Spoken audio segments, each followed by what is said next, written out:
Hey there, folks. I'm Joe Crawford of artlearn.com. Pretty much every day I go to CSSBattle.dev, do the daily target, record myself solving it for fun. Let's do that right now. What is the puzzle? It is loading. Ooh, intriguing shapes. Wow, what an interesting set of shapes. The first thing I find myself curious about is whether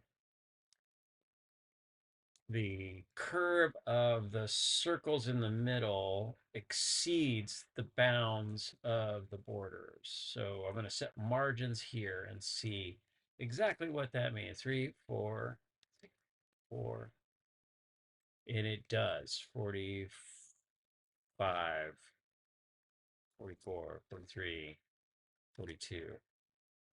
And then margin on the outside 80, 82. Okay. So interesting. Okay, so we've got, I think what that means is we've got the circles don't have to, I think what that really means is I want to use the blank template and the, not in fact the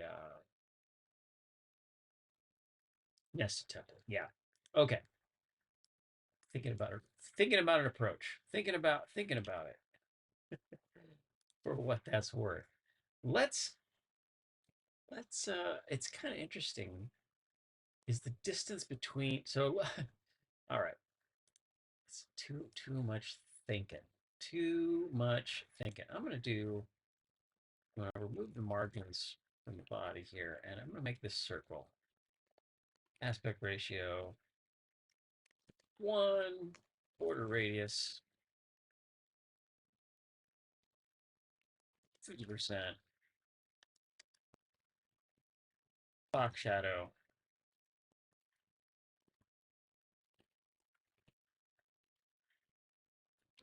0, 100 pixels.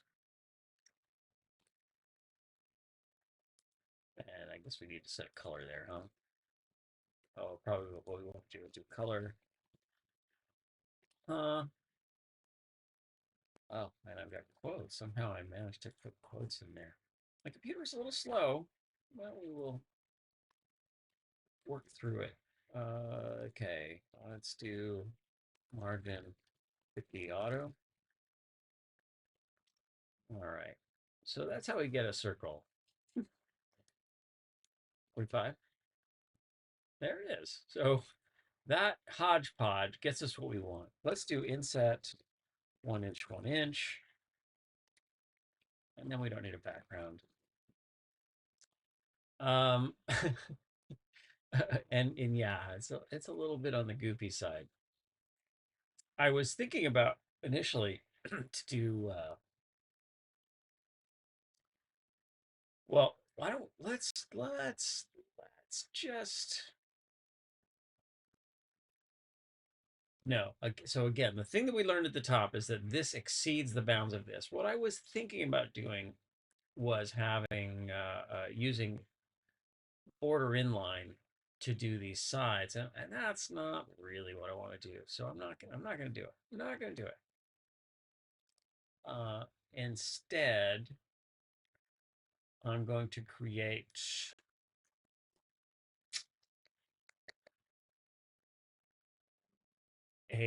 what am I going to create?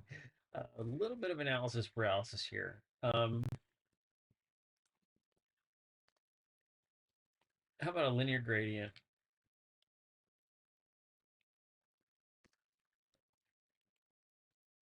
That's coming in at 90 degrees.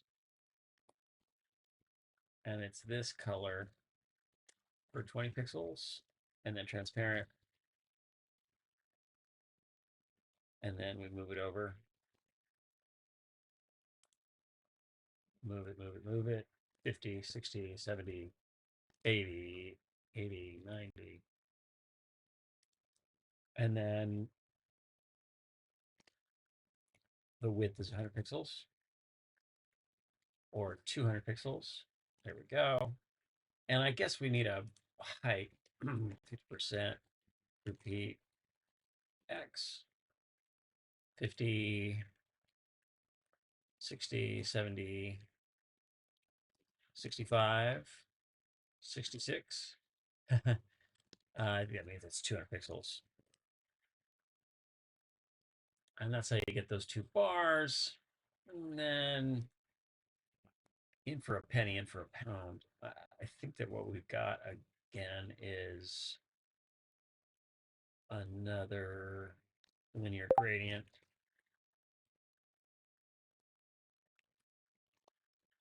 And then this one is also 90 degrees. And it's